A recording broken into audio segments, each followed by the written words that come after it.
Então, vamos lá. Eu vou dar um panorama para vocês do que é recurso, para vocês entenderem o que eu falo desde o início da aula, que é exatamente a concatenação de um com o outro, né? Como eles estão interligados um no outro. E aí, depois desse panorama, a gente começa a falar de conceitos, começa a falar dos efeitos, da classificação, até chegar nos recursos de per si. Os recursos que a gente tem no processo civil, né, estão elencados no artigo 994. Se vocês abrirem o artigo 994 do CPC, vocês vão ver que, vou abrir com vocês aqui para a gente poder olhar juntos. Vocês vão ver que no 994 você tem uma lista de recursos que está definida diferente da minha, né? Na minha, por exemplo, a apelação está lá em terceiro lugar. Os embargos de declaração que o Código traz como quarto recurso, o meu é o primeiro. Isso tem um porquê. Isso tem a ver exatamente com a forma que eu vou ministrar essa disciplina para vocês. O nosso ordenamento, e outra coisa, no 994, quando você vê lá recurso ordinário, o recurso ordinário, ele vai ter duas competências diferentes a depender do que você está atacando. Então, a gente tem recurso ordinário constitucional para o STF e recurso ordinário constitucional para o STJ. O recurso ordinário a gente chama carinhosamente de ROC, tá? E não se confunde com o recurso ordinário trabalhista. São coisas completamente diferentes, tá? Só para vocês já terem ciência e anotando essas OBSs. Então, vamos lá. Esses recursos, esses 9 recursos dispostos no Código, muita gente fala, nós temos muitos recursos. Não, nós não temos muitos recursos. A gente vai aprender que a gente só tem um recurso para atacar determinada decisão, para alcançar determinada finalidade. Só um. O que acontece é que, às vezes, a mesma natureza jurídica de provimento jurisdicional, ela se repete ao longo do processo. Nós falamos lá atrás, quando a gente estudou ordem dos processos nos tribunais, eu fiz questão de trabalhar com vocês quais eram os provimentos jurisdicionais existentes no Poder Judiciário, ou seja, quais as possíveis naturezas jurídicas decisórias que a gente encontra. E a gente viu que a gente encontra sentença, decisão interlocutória, despacho em primeiro grau. Depois, em sede de tribunal, nós vimos que nós encontramos decisão monocrática do relator, decisão unipessoal do presidente ou vice-presidente, acórdão e despacho. Por que eu falei disso? Porque é fundamental que você identifique a natureza jurídica da decisão que está diante de você e a finalidade que você quer alcançar para saber o recurso cabível. Porque só tem um, não tem mais nenhum, tá? Então, como é que esses recursos se comportam e o que efetivamente eles atacam? Que tipo de decisão eles vão atacar? Já que eu só tenho um, né? Que tipo de decisão ele vai atacar? Primeira coisa que a gente tem que ter em mente, eu tenho o recurso, eu posso buscar coisas diferentes. Eu posso buscar com o recurso reformar uma decisão, eu posso buscar com o recurso invalidar uma decisão, eu posso buscar com o recurso esclarecer e integrar uma decisão. Eu reformo uma decisão quando eu não concordo com o juízo com o juízo de valor que o julgador deu e concluiu. No meu juízo de valor, o resultado deveria ser diferente. E eu não concordo com a forma que o juiz, que o julgador aplicou o juízo de valor dele. Então, eu busco a reforma. Eu entendo que o dano moral deveria ser mais alto, eu entendo que aquela cláusula deveria ser declarada nula, eu entendo que aquela obrigação de fazer o réu tinha e não outra. Eu entendo que aquele réu praticou um ato que não deveria, então ele teria que voltar ao status quo. Então, uma série de coisas que eu posso entender diferente do resultado que o julgador chegou. E aí eu peço simplesmente uma revisão daquela decisão. Para quê? Para reformar a decisão. Então, essa é uma finalidade que eu posso buscar com o recurso. A segunda finalidade que eu posso buscar com recurso é a invalidação. Por quê? Porque ocorreu algum vício naquela decisão. Né? Eu busco invalidação quando eu tenho um erro de procedimento. Ou seja, no proceder houve um erro que viciou aquela decisão. Como, por exemplo, a gente pode pensar que eu pedi ao magistrado, né? Eu sou réu num processo, o autor pediu um dano moral de 10 mil e o magistrado condenou em dano moral de 15 mil, né? Ou de 50 salários mínimos, que suplantaria o valor de 10 mil pedido. Bom, se o pedido ele é o limite da atividade jurisdicional e o magistrado está atrelado a ele em virtude do princípio da congruência, essa decisão é uma decisão ultrapetita. Por quê? Porque o juiz julgou além do que foi pedido. Então, aquele além precisa ser invalidado. E aí, eu, como réu, já recorro não só, né, do valor que foi limitado pelo autor, mas como desse vício também da decisão. Então, nesse caso, o que eu quero? A invalidação da decisão no que toca essa decisão ultrapetita. Há casos outros em que eu não consigo entender a decisão. Ou porque o magistrado, né, ele desenvolveu um raciocínio na fundamentação e concluiu por outro. Ele não conseguiu, né? Ele falou um monte de coisa e não conseguiu ser claro. E aí eu tenho exatamente uma decisão, né, obscura, porque eu não consigo entender o que está ali.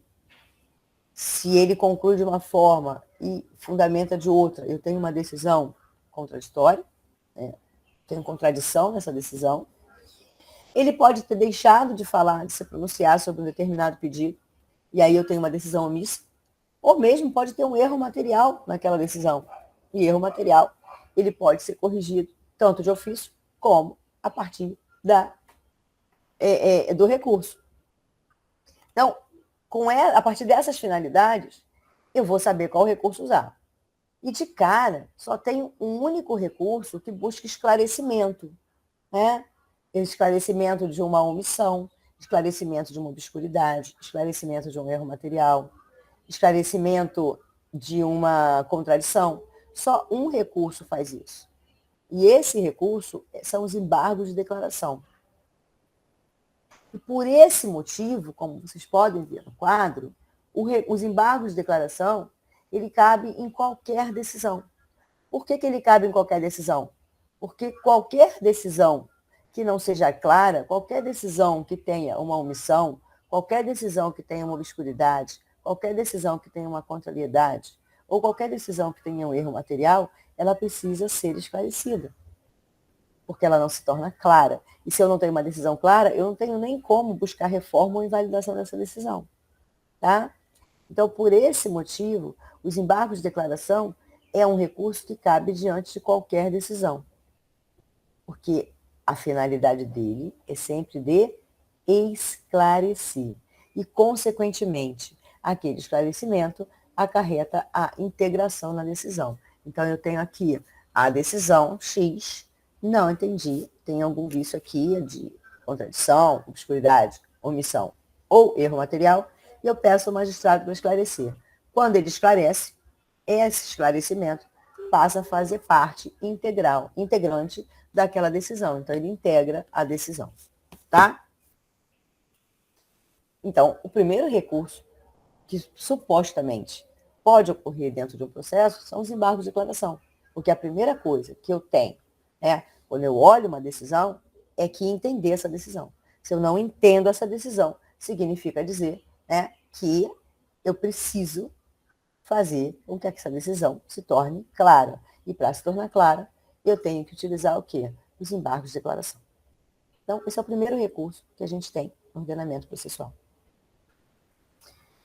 O segundo recurso que a gente tem no ordenamento processual,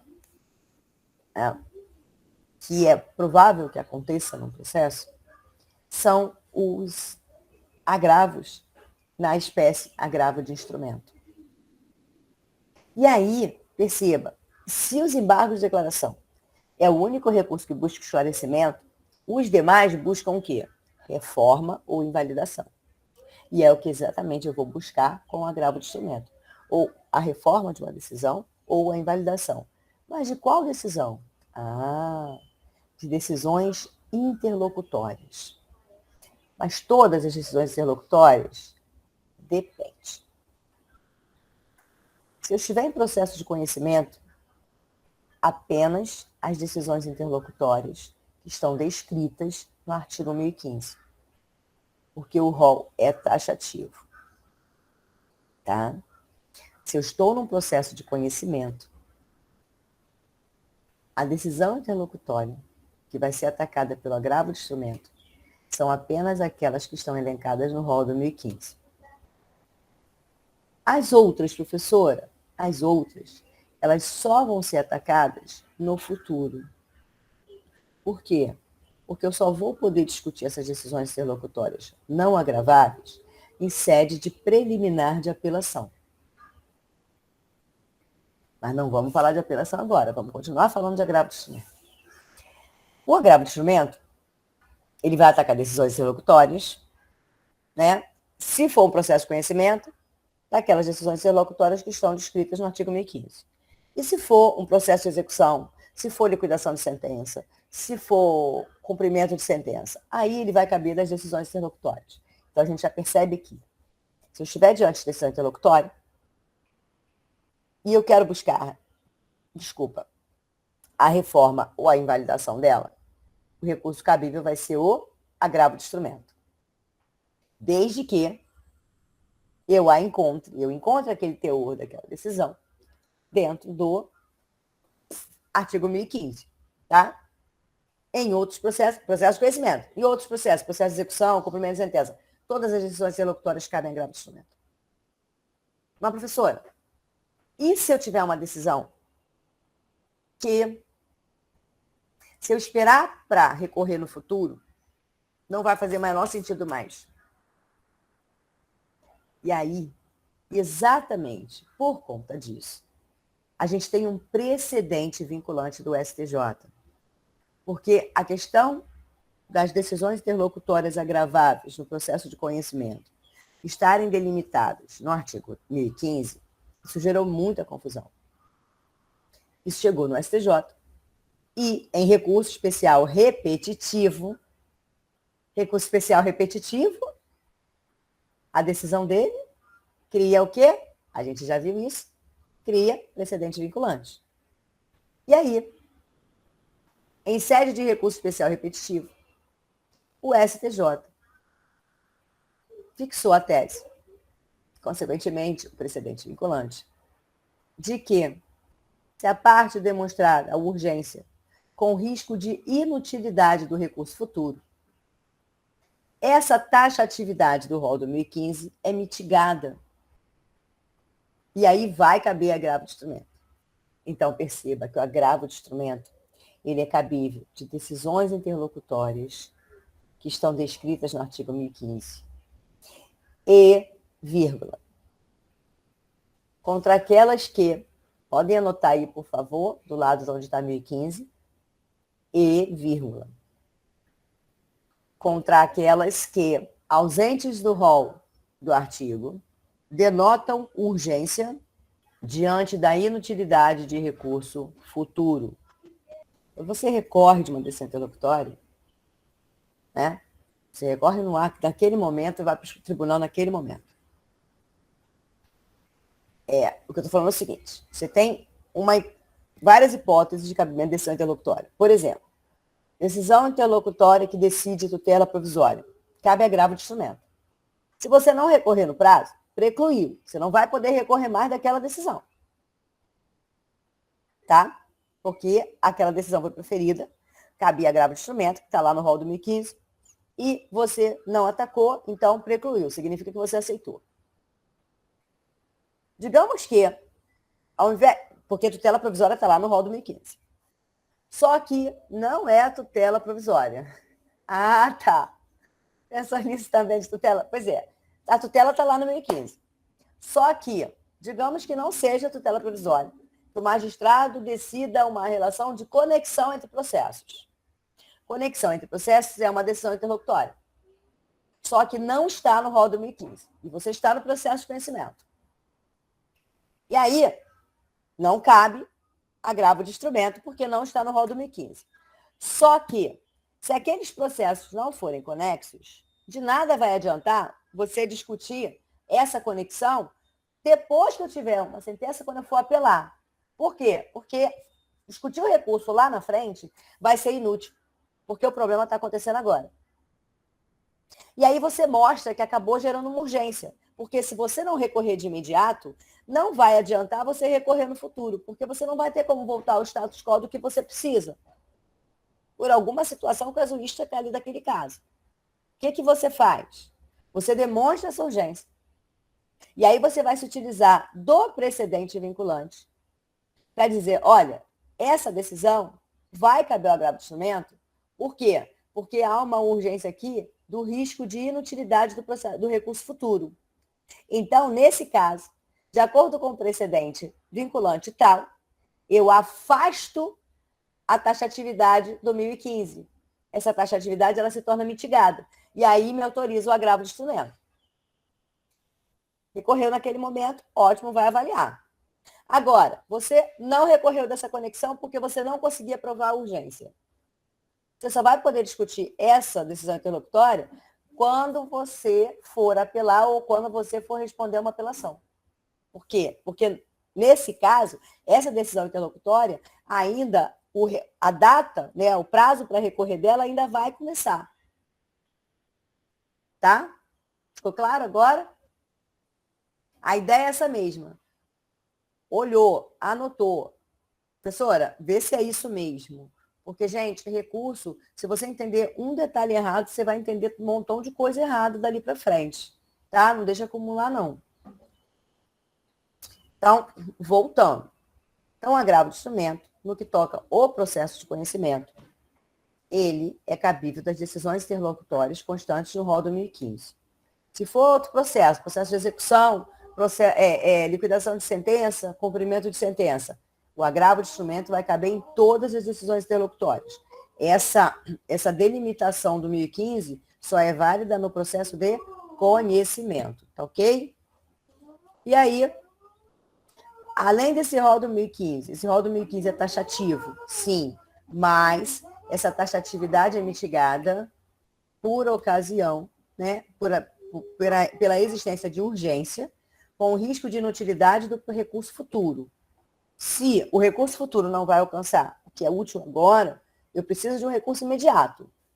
E aí, nesse caso, é o precedente vinculante que eu vou aplicar em conjunto com o 1015.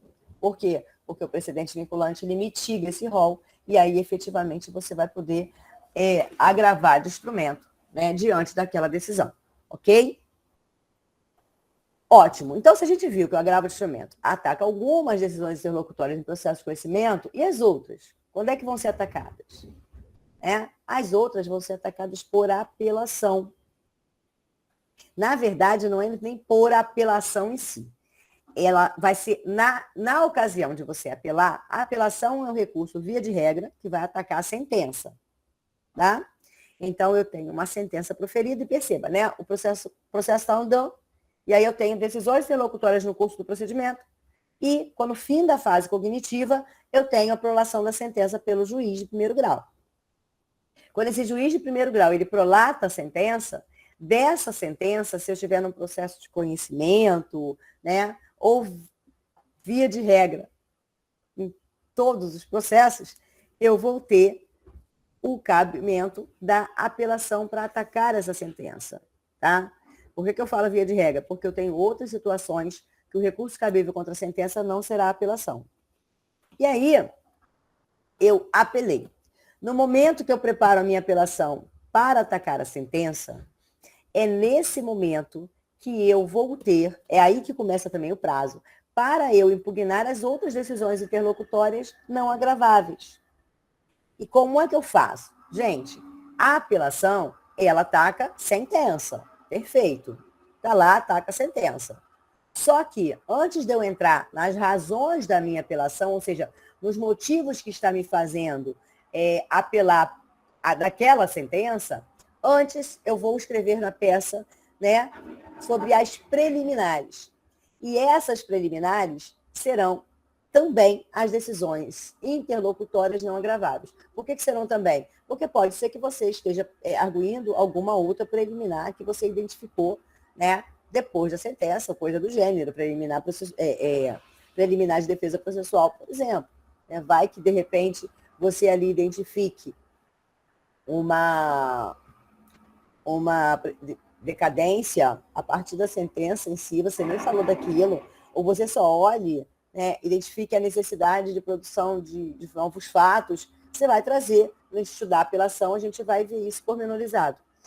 E aí, em relação às decisões interlocutórias não agraváveis, essas são atacadas por ocasião da apelação em preliminar de apelação. Então, como é que você faz? Você trata preliminarmente, né, das decisões interlocutórias não agravadas, vai impugnar todas elas ali, e depois você passa para as razões do seu recurso, que são exatamente os motivos pelos quais você está impugnando a sentença. Entenderam? Então, perceba, eu tenho embargo de declaração que cabe de qualquer decisão, o agravo de instrumento que cabe em decisões interlocutórias, né, de acordo com o rol do 1015, se for um processo de conhecimento. Além do rol do 1015, eu tenho que observar, né, o cabimento do agravo de instrumento por força de um precedente vinculante, porque ele tem força normativa. E aí eu tenho a fase que finda, né, essa fase cognitiva, a decisão que finda a fase cognitiva, que é a sentença, decisão da qual eu vou poder atacar com a apelação, e que nessa apelação, em sede de preliminar, eu ataco as decisões interlocutórias não agraváveis. Aqui eu só estou passando para vocês o panorama dos recursos, para vocês verem como eles estão atrelados um no outro. Então, perceba, eu tenho embargos para toda decisão, eu tenho agravo de instrumento para as decisões no processo de conhecimento constante de 2015, em outros processos, né, processo de execução, cumprimento de sentença e liquidação, para qualquer decisão interlocutória, mas no processo de conhecimento, só para aquelas decisões que estão no 1015, ou para aquelas que tenham urgência e que gerem risco de inutilidade de recurso futuro, que é, nesse caso, a aplicação do precedente vinculante, tá? E as demais decisões interlocutórias, elas são impugnadas em preliminar de apelação, que é o recurso voltado para reformar ou invalidar uma sentença. Então, a gente coloca aqui, se vocês olharem para o quadrozinho, a gente está falando exatamente o que está aqui. Tá? A apelação, ela ataca a sentença e é em preliminar as demais decisões interlocutórias. Ok? E o agravo interno? O agravo interno é o recurso que vai atacar todas as decisões monocráticas do relator, qualquer que seja a instância. Então, eu não quero saber se o relator está em segundo grau ou se o relator está nos tribunais superiores. Se ele decidir monocraticamente, o recurso cabível vai ser o agravo interno, para buscar reforma ou invalidação. Todos os recursos, gente, com exceção dos embargos de declaração, têm a finalidade de buscar o quê? A reforma ou invalidação. O esclarecimento é apenas o embargo de declaração, tá? O agravo interno, então, ele ataca decisões monocráticas do relator, todas, e decisões unipessoais, ou também monocráticas, mas é mais comum a gente falar unipessoal, decisão do presidente ou do vice-presidente do tribunal. Só que não são todas. Quando eu falo de decisão unipessoal do presidente ou vice-presidente, não são todas as decisões dele que vai caber agravo interno. Tem uma decisão que não cabe agravo interno, que é a decisão que ele inadmitir recurso superior por ausência de requisitos específicos de admissibilidade. Ou melhor, por requisitos de admissibilidade. Se o presidente ou vice-presidente inadmitir um recurso superior, recurso especial ou recurso extraordinário, por ausência de requisito de admissibilidade, essa decisão não vai autorizar o manejo do agravo interno. Nesse caso aqui, o recurso cabível vai ser um outro agravo. O agravo em RE ou agravo em RESP. Se ele inadmite, por ausência de requisitos de admissibilidade, um recurso extraordinário, vai caber agravo em recurso extraordinário. Se ele inadmite um recurso especial, por ausência de requisito, de admissibilidade do recurso especial, vai caber agravo em recurso especial. Outras decisões do presidente ou vice-presidente vai dar ensejo ao agravo interno. Exatamente como está no quadro para vocês. Tá? Ok? E aí, eu acabei de falar ainda há pouco que, via de regra, a sentença, né, da sentença cabe apelação. E aí eu vou falar um outro recurso para vocês aqui, que é um recurso constitucional, que ele tem uma hipótese de sentença, que é ele que vai atacar, tá? O ROC, ele, nesse caso, ele às vezes vai fazer, né, ele vai ser utilizado como se a apelação fosse, e vai ser utilizado como se agravo de instrumento fosse. Qual o processo, né? Qual é a decisão, qual é a sentença que vai caber ROC e não apelação? Quando eu olhar para o polo da demanda e ver que, de um lado, eu tenho Estado estrangeiro, organismo internacional, e, de outro lado, eu tenho pessoa residente ou domiciliada no país ou município. Se as partes que figurarem no processo forem estas, esse processo vai estar tramitando na vara federal. E o recurso cabível contra a sentença e contra a decisão interlocutória será ROC, ou seja, recurso ordinário constitucional para o STJ. Então, perceba, não só o recurso será outro, como a regra de competência também muda. Mas só nos recursos em que tramitam com as partes sendo Estado estrangeiro ou organismo internacional de um lado, e de outro lado, pessoa residente ou domiciliada no país ou município. Esse é um recurso constitucional, tá? Então, esse é um diferencial de recurso cabível diante de sentença. Essa sentença só vai caber ROC para o STJ, não porque é uma sentença diferente, mas é uma sentença num processo onde figuram partes específicas. Entenderam isso? O ROC vai atacar a sentença que foi proferida nesse processo. Nesse processo, onde figuram essas partes, não vai caber apelação. Porque o recurso cabível é o recurso ordinário constitucional. Porque assim definiu o legislador. E, inclusive, o Constituinte, porque está na Constituição Federal. Tá? Esse é um recurso constitucional. A base dele é constitucional. Então, se eu tenho um processo de conhecimento tramitando,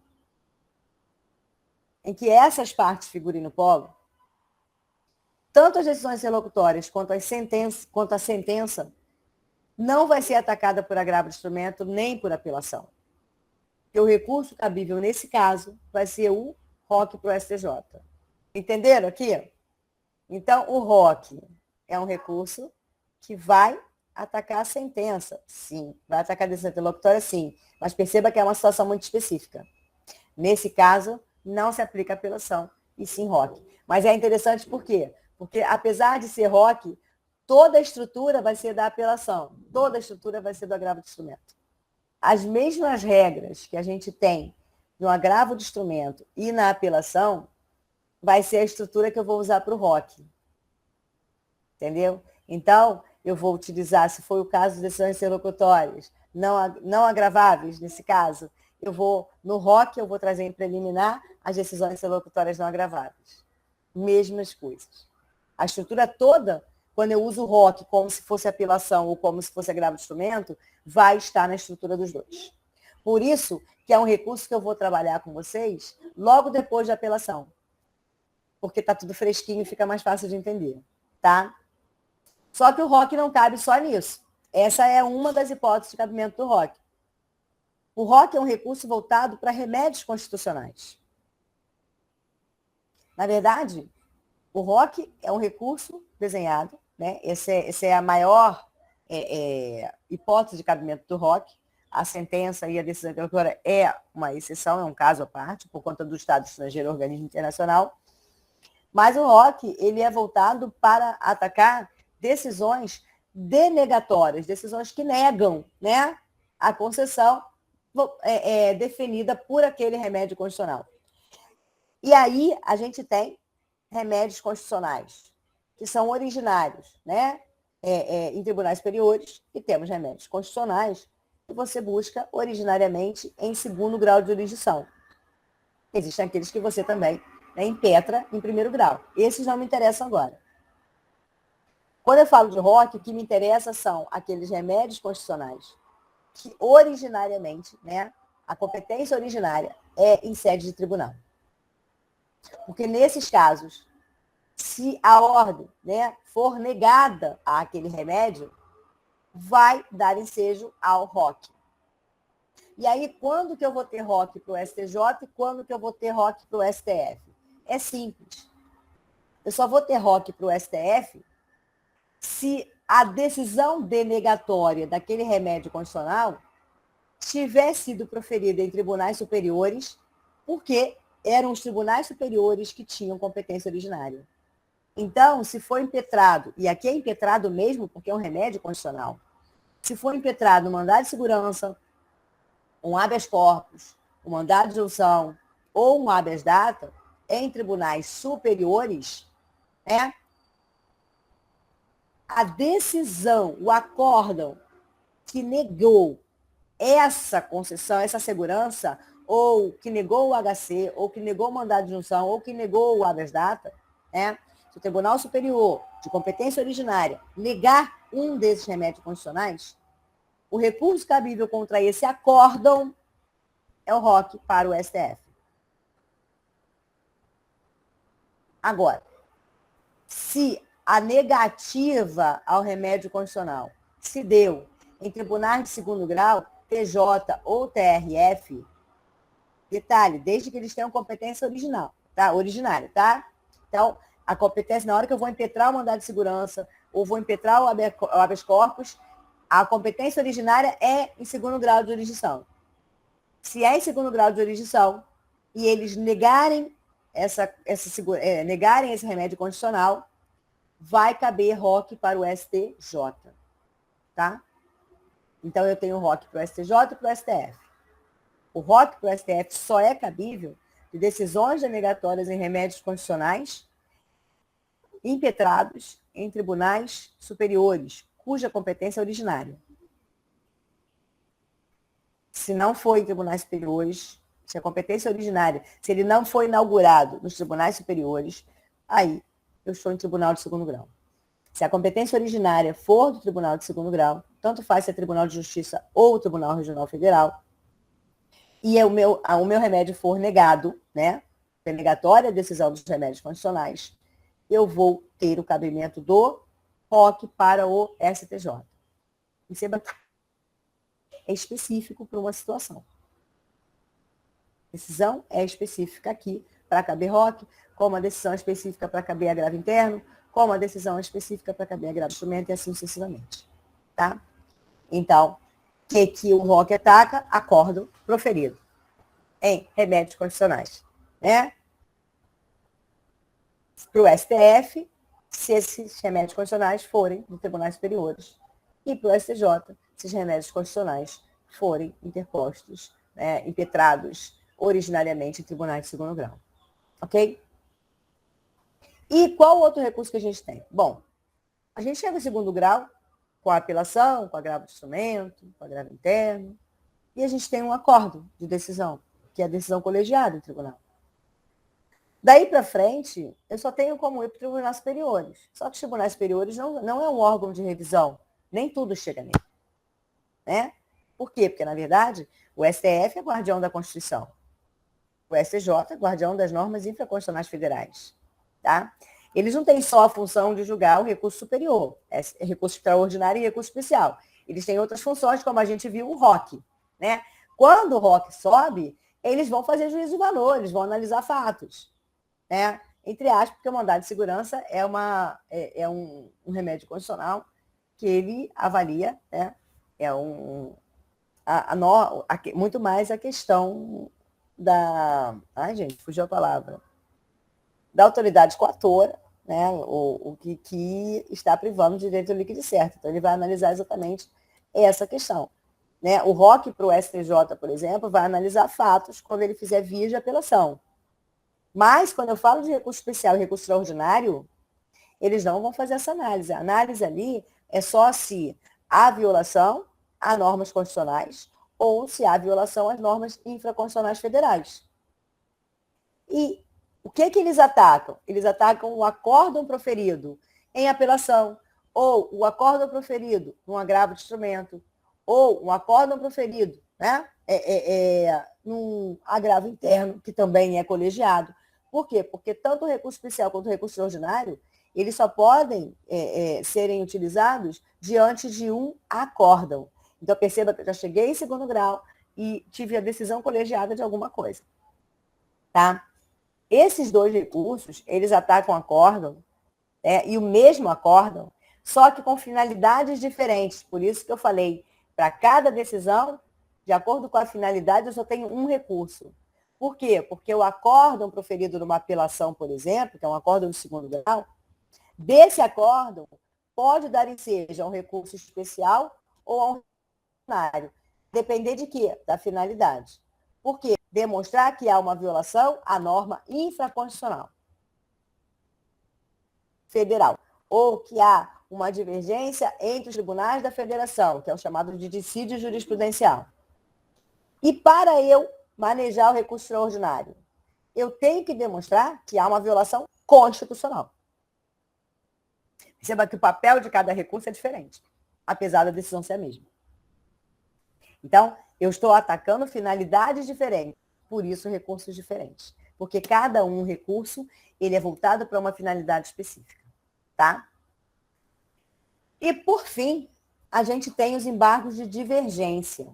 E os embargos de divergência é um recurso mais específico ainda. Perceba que a gente estava em primeiro grau, a gente foi para o segundo, e agora a gente já está em tribunais superiores.